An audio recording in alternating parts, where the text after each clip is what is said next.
How to change Genshin Impact username. So the very first thing you want to do is to head over to any of the web browser. In the search bar, search for Genshin Impact account. Head over to the very first site, account login.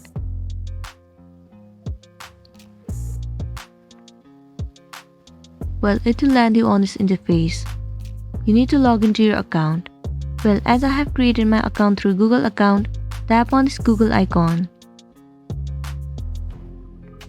and then select your specific account. Well, you have been successfully logged into your Genshin Impact account. So right here you can see that I do not have the username, and also there is no any option where you can change your username. So it's actually impossible to change the username. So in this case, what you want to do is tap on contact us at the bottom. Well, it will show you the email address of Genshin Impact support. All you want to do is drop the report to this email and write down the problem that you have been facing, and you'll be good to go.